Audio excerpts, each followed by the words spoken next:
자, 우리 함께 말씀 보겠습니다. 오늘 4월 10일, 오늘 성금요일입니다.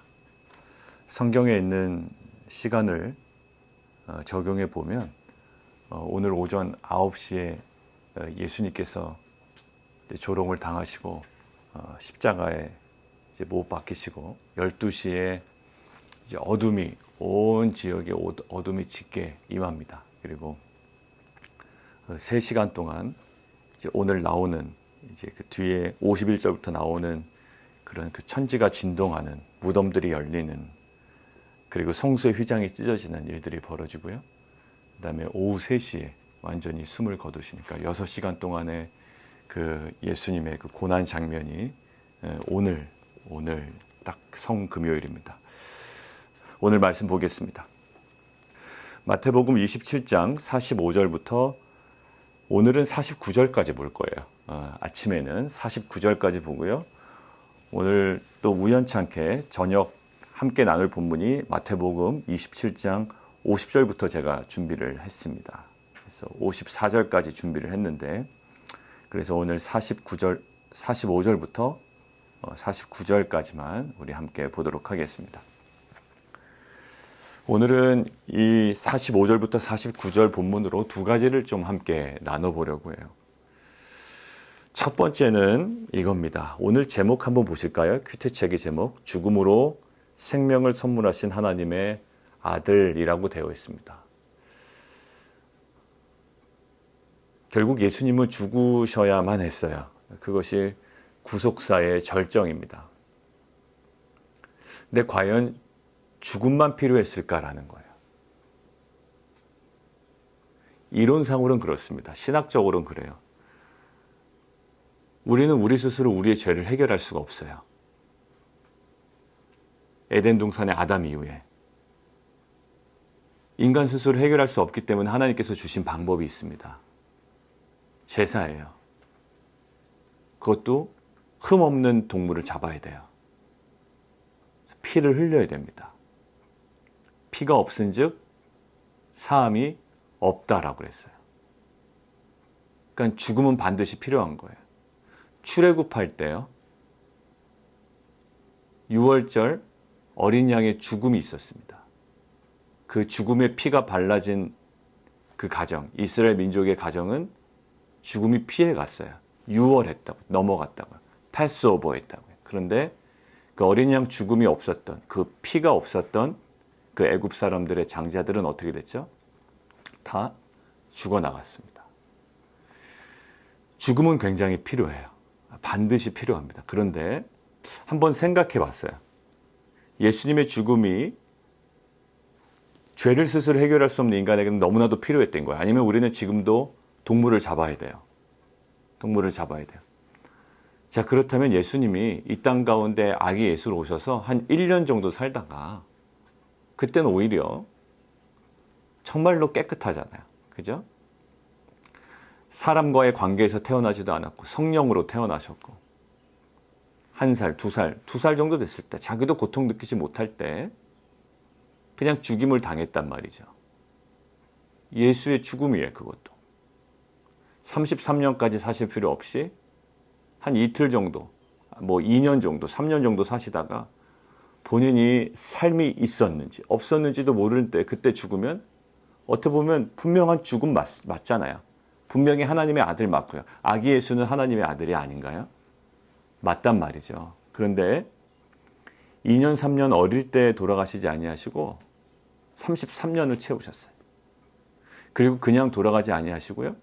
수치를 당하시고 절망을 당하시고 고통을 당하시고 그 다음에 조롱을 당하시고 침뱉음을 당하시고 범죄자 취급을 당하시고 다 당하셨어요. 만약에 예수님이 2살, 3살 때 돌아가시고 우리가 그런 복음을 믿는다면 우리에게 어떤 좀 마음에 허함이 있을까요? 조금 더 쓸게. 한 5살, 6살 때 예수님께서 돌아가셨다. 조금만 더 쓸게요. 9살, 10살, 사춘기 때 돌아가셨다. 우리에게 어떤 부분이 좀 부족하게 느껴질까요? 네. 우리 죄를 위해서 돌아가신 건 맞는데 우리의 인생에 이런 복잡한 고통을 아시기나 했을까? 이런 마음이 들 거라고요. 2살, 3살 때 돌아가신 예수님한테 우리가 뭘 기대하겠어요? 아무것도 모르고 돌아가셨는데, 그죠? 우리가 지금 이렇게 당하고 있는 고통, 남편과 아내와 자녀와 또 직장과 사업과 지금 말도 못하는 어려움과 고통, 이거 아실까? 막 이런 마음이 들 거라고요. 근데 지금 33년 동안 사시고 우리와 똑같은 삶을 나누시고 또 침뱉음과 조롱과 수치와 절망과 범죄자 취급을 다 당하신 예수님, 이 예수님을 우리는 믿는단 말이에요. 우리는 어떤 안심이 드나요? 다 아신다라는 거예요. 다 아신다. 사람과의 관계에서도 마찬가지예요. 아주 그냥 어떤 사업가가 있어요. 근데 이 사업가는요, 아버지가 돈이 많아서 사업을 한 사람이에요. 그래서 이 사람은 부자긴 부자인데 고생을 하나도 안 해봤어. 군대도 안 가봤고요. 한국은 군대 가잖아, 그죠? 군대도 안 갔다 왔고 고생도 안 하고 자기가 스스로 개업한 것도 아니고 그냥 물려받아서 그냥 돈 많은 거예요. 근데 이 사람은 알고 봤더니 군대도 갔다 오고, 죄송합니다. 군대 안 갔다 오신 분들 제가 뭐라 그러는 거 아니에요. 자, 자기가 사업하다가 몇 번이나 실패하고 빚을 져가지고 빚쟁이한테 쫓겨다니고 집도 다 팔아서 전세 월세까지도 나가보고 반지하까지 살아보고 곰팡이 있는 집에도 살아보고, 근데 어느덧 그것들을 이겨내서 훌륭한 사업가가 됐어요. 누구한테 가서 어려울 때 자문을 얻겠어요?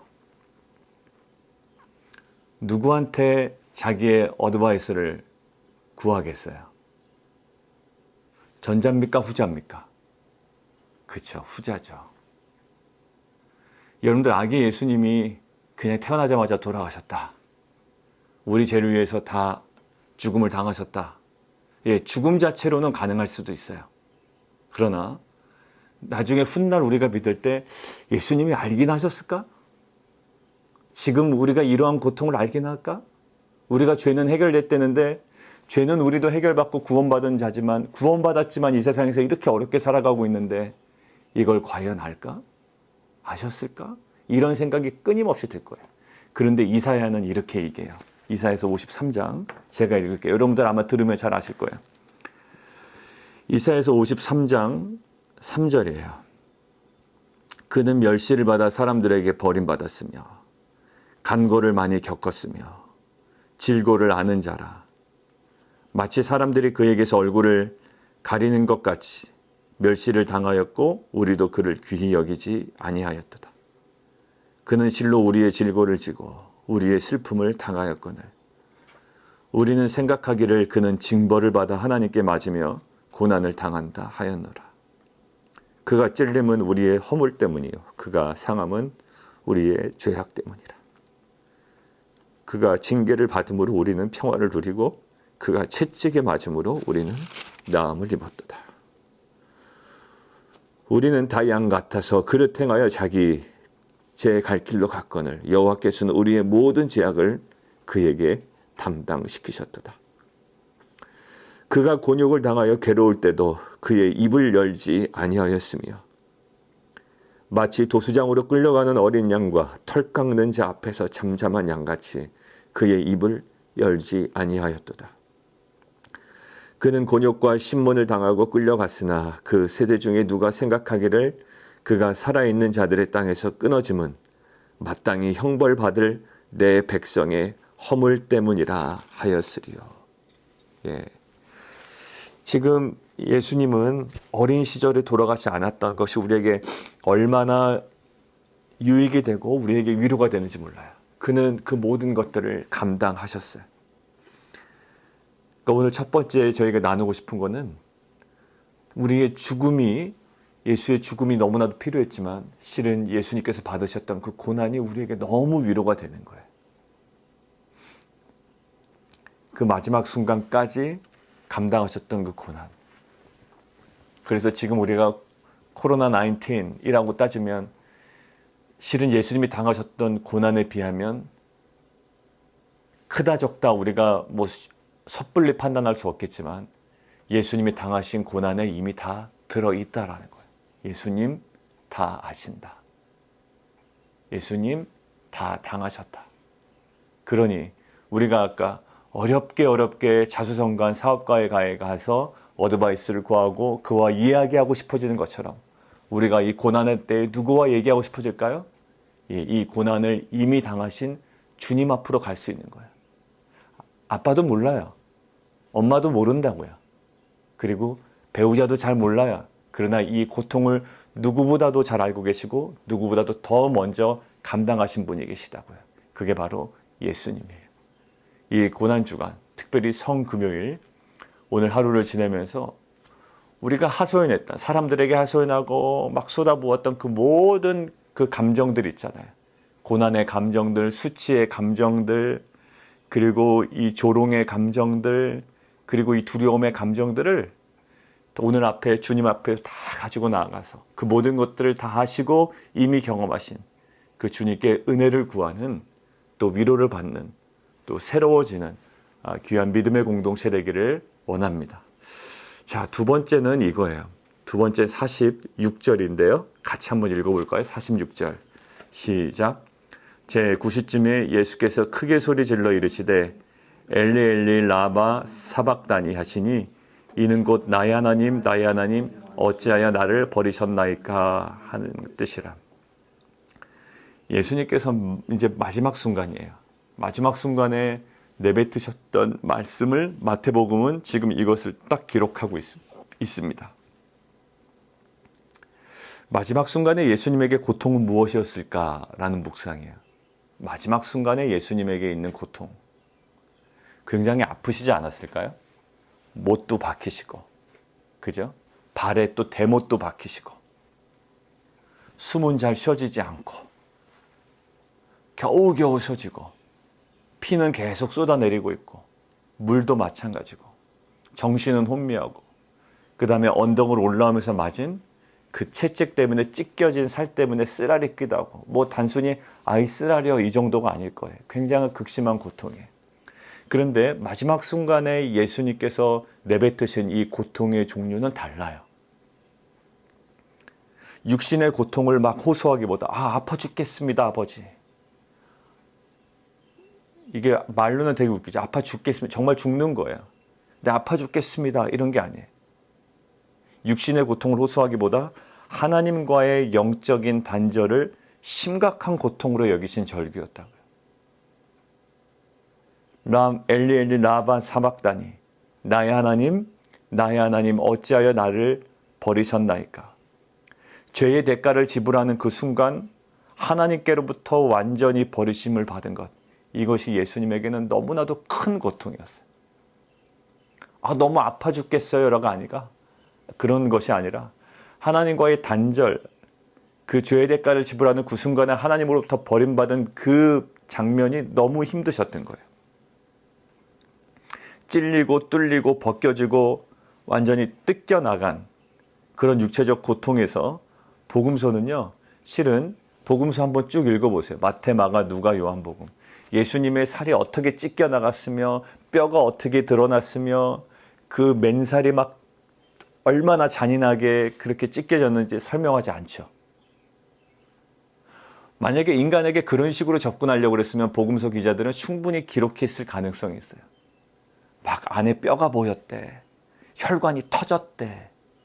이런 자극적인 육체적인 고통을 복음서 기자들은 쓰질 않았어요. 근데 인간들은 그 자극적인 이야기를 통해서라도 자기가 뭔가 감동받고 싶어서 그거를 강요하고 그것들을 보여주는 사람들도 있어요. 물론 필요할 때도 있습니다. 그러나 우리가 좀 냉정하게 잘 보셔야 돼요. 복음서 기자들은 육체적인 고통을 심각하게 다루지 않았어요. 그게 심각하지 않아서가 아니라 그보다도 더 예수님께서 당하신 고통이 무엇이었는지를 복음서 기자들은 지금 이야기하고 있는 거예요.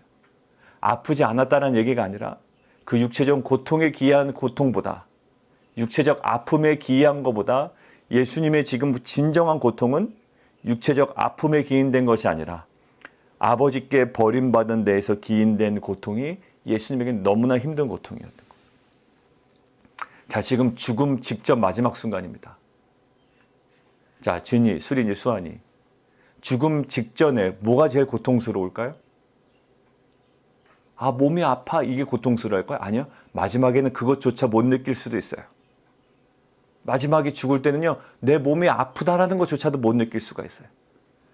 근데 많은 프로그램이나 뭐 드라마나 영화나 또 많은 이야기를 들어보세요. 마지막 죽음 순간에 사람들이 막 두려워서 벌벌 떠는 게 왜 벌벌 떤다고 그래요? 믿지 않는 사람들은 뭐 검은 옷 입은 사람이 와요. 뭐 이런 약간 그게 진짜인지 모르겠어요. 그리고 마지막 순간에 내가 구원받지 못할까 봐 제일 두려운 거예요. 마지막에는 육체적인 고통 때문에 두려운 게 아니에요. 죽음 바로 직전에 두려움이 뭘까요? 결국 마지막 순간의 고통은 영적인 고통일 거라고요. 마지막 순간의 고통은 영적인 고통. 정말 내가 구원받을까? 내가 천국에 갈까? 마지막 순간까지 내 돈 어떡하지? 내가 여기 아픈데 이 아픈 거 어떻게 이런 게 아닐 거라고요. 정말 죽음 직전의 마지막 고통은요. 영적인 고통일 거예요. 그거는 불교의 스님들도 그랬고요. 누구나 피해갈 수 없는 거였어요. 마지막 순간의 고통은 영적인 고통일 거예요. 그렇다면 마지막 순간의 고통이 영적인 고통인 그러면 마지막 순간의 고통의 종류가 그렇다면 우리의 인생에 우리가 가장 심각하게 여겨야 되는 고통이 뭘까요? 마지막 순간에 느끼는 그 고통을 우리가 살아갈 때도 심각하게 여겨야 되지 않겠습니까? 마지막 순간에까지도 그것이 고통이 된다면 지금 오늘 살아가는 이 순간에도 그것이 우리에게 최고의 고통이 되어야 되지 않을까요? 그게 맞는 거예요. 왜냐하면 마지막 순간까지도 그것이 우리에게 고통이라면 그것은 가장 중요한 것이고 본질적인 것이기 때문에 그래요. 사랑하는 성도 여러분들, 오늘 우리가 살아갈 때 돈이 없는 것도요, 건강을 잃은 것도요, 가족 간의 관계가 안 좋은 거예요. 그 모든 것들이 고통일 수가 있죠. 그러나 우리가 정말로 이 코비드-19 시대에 느껴야 하는 고통은요, 경제적인, 비즈니스적인 직장에 물론 그것도 포함되지만 가장 본질적이고 우선적이고 지금 이때만 아주 심각하게 우리가 느껴야 될 고통. 내가 하나님과의 관계가 끊어진 것 같은, 내가 말씀을 보지 않던지 기도가 게을리 됐던지 그 어떤 이유가 됐든지 간에 내가 하나님과의 관계가 지금 단절됐다라는 이것이 우리에게 최고의 고통으로 다가오는 은혜가 있기를 원합니다. 만약에 그렇지 않다면 은혜죠. 내가 요즘도 하나님과 가까워지고 있는 것 같아요. 그러면 최고의 기쁨은 뭐가 돼야 될까요? 반대로. 정부로부터 얼마 자금이 들어오는 것? 그게 그래도 좀 위로가 되네요. 물론 그거 다 감안한 겁니다. 그러나 지금 코비드-19, 지금 우리의 신앙의 본질을 다시 한번 점검하는 이 시대에, 이 시기에 우리의 최고의 기쁨은 최고의 고통과 반대되는 지점이 있어야 되겠죠. 내가 어렵지만 하나님과의 관계가 더 깊어지고 있어요. 평소에는 남들을 다 예민하게 뚫어져라 봤던 내 시선이 이제는 제 자신을 보게 됐어요. 내 자신의 악함을 보게 됐고 거룩하지 못함을 보게 됐고 그래서 하나님 앞에 나아가게 되고 하나님과의 관계가 이처럼 좋을 수가 없어요. 아프가니스탄에 저는 이라크에 한번 이제 긴급고로 나갔고요. 저희 기회대식기구에 아프가니스탄에 한 몇 달을 나가 있었던 간사님이 한 분 계셨어요. 그분이 갔다 와서 이제 간증을 하는 거예요. 갔다 온 간사들이요. 갔다 오면 선교 보고를 해요. 이제 기아드치기구에서. 이렇게 다녀왔습니다. 그런데 그 아프가니스탄에 굉장히 어려웠어요. 그런데도 불구하고 평생에 하나님과 그렇게 가까웠던 적이 없었다라고 그 간사님이 얘기하더라고요. 지금 방글라데시 선교사로 나가 있습니다.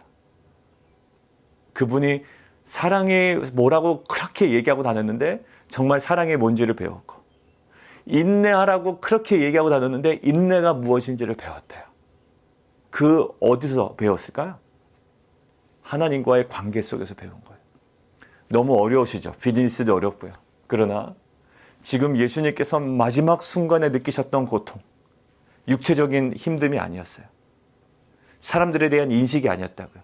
하나님으로부터 버림받는 것이 최고의 고통으로 여겨졌듯이 그렇다면 살아가는 우리에게도 그것이 최고로 어려운 고통으로 여겨져야 돼요.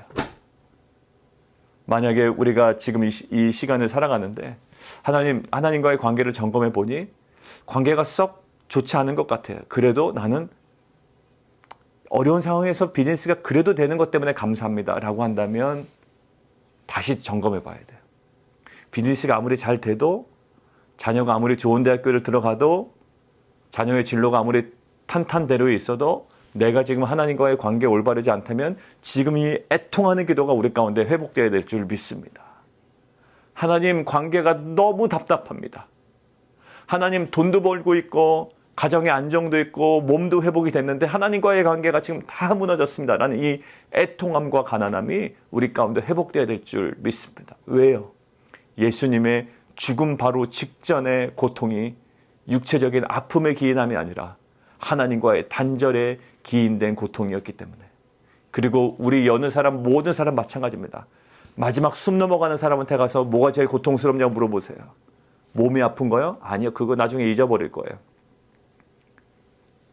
결국 내가 지금 어떻게 될 건가라는 그 영적인 고통이 그를 힘들게 할 거라고요. 사랑하는 성도 여러분, 우린 나중에 죽기 바로 직전에 그 영적인 번민으로 고통하지 않는 우리 모든 성도님이 된 줄 이미 믿습니다.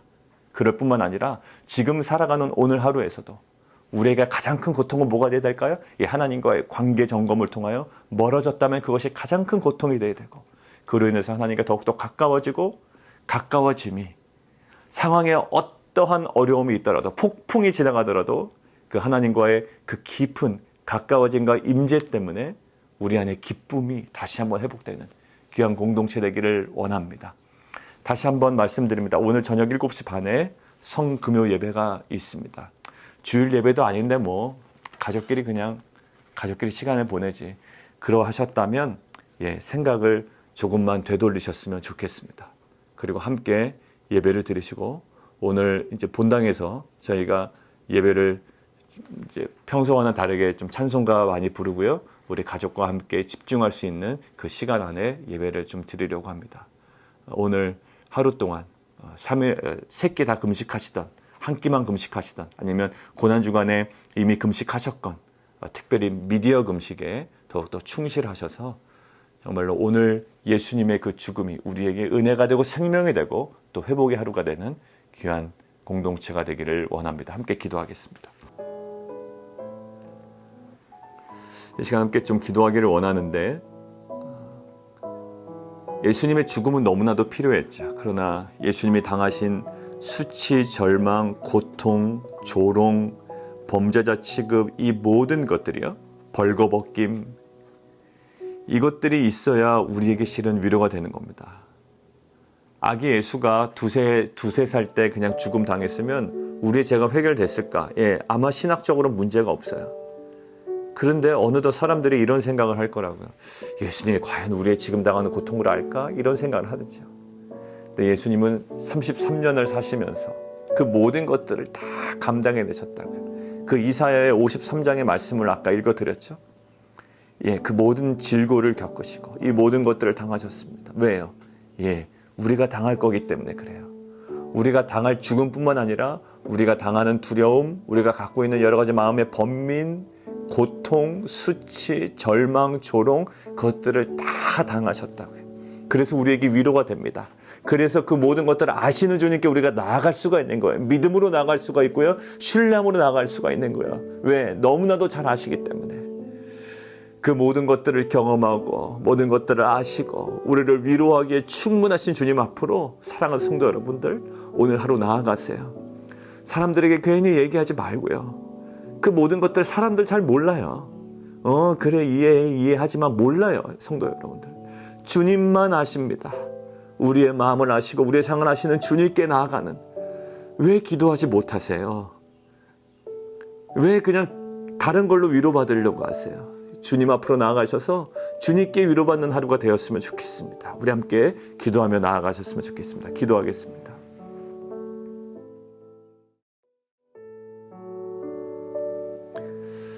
그리고 우리가 두 번째 나눴던 말씀을 가지고 함께 기도하겠습니다. 예수님의 그 마지막 순간의 고통은 육체적 아픔에 기이한 것이 아니었어요. 그 죄의 대가를 치르실 때에 하나님으로부터 버림받은 그 영적인 고통에 기인된 겁니다. 하나님으로부터 버림받은 것에 기인된 영적인 고통이었어요. 마지막 순간에 여기가 아프네 저기가 아프네 이런 고통이 아니었다고요. 영적인 고통. 마지막 순간에까지도 그가 감당하셔야 되는 그 고통은 사실 우리가 평소에 살아가는 이 순간에도 우리에게 가장 중요한 고통이 되어야 됩니다.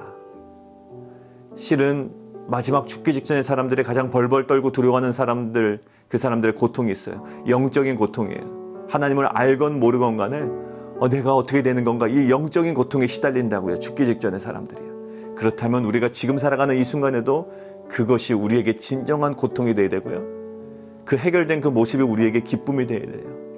하나님, 우리가 재정적으로 힘들고 관계적으로 힘들고 자녀 또 여러 가지 모든 육체적인 어떤 건강 때문에 힘들 수도 있지만 우리에게 최고의 고통이 뭐가 느껴져야 될까요? 하나님과의 관계예요.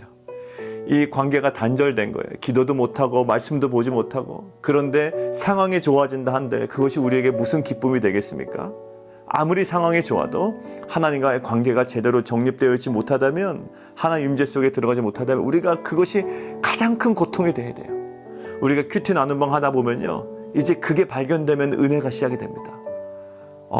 자기는 부족한 거 없다고 그랬거든요. 나는 마음대로 내 신앙생활 한다고 그랬거든요. 그런데요, 하나님과의 관계의 단절이 큰 고통인 걸 알면 이제 말씀 앞으로 들어오고 엎드리고 간구하고 기도하며 가난해지게 됩니다. 이것이 은혜예요. 하나님, 이러한 은혜가 우리 가운데 있게 해 주십시오.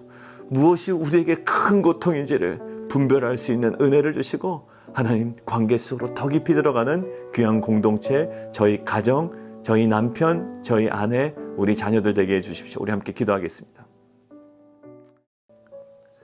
하나님, 우리의 고통과 수치와 절망과 그 조롱, 하나님 그 모든 것들을 이미 경험하셔서 하나님 그 모든 것들을 이해하실 뿐만 아니라 그 모든 것들을 아시고 우리를 위로하시기에 충분한 주님 앞으로 우리가 오늘 하루 더 깊게 나아가는 귀한 공동체에게 도와주시옵소서.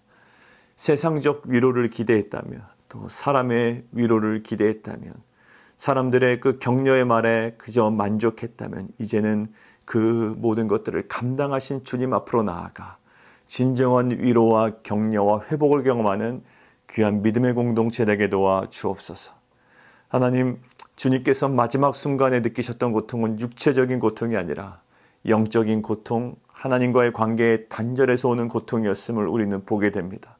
하나님, 오늘 우리가 정말 느껴야 하는, 우리가 고민해야 되는 이 고통이, 하나님 아무리 외부적 상황이 좋을지라도 하나님과의 관계가 단절되어 있다면 하나님, 우리가 애통해 하는 자가 되게 도와주시고 더욱더 가난하고 절박한 심령으로 주 앞에 나아가 주님과의 관계가 회복이 될 때, 상황이 비록 어려울지라도 하나님과의 그 관계 때문에, 그 관계의 새로움 때문에 우리가 회복되고 새로워지고 소망 가운데 걸어갈 수 있는 귀한 공동체 되게 도와주옵소서.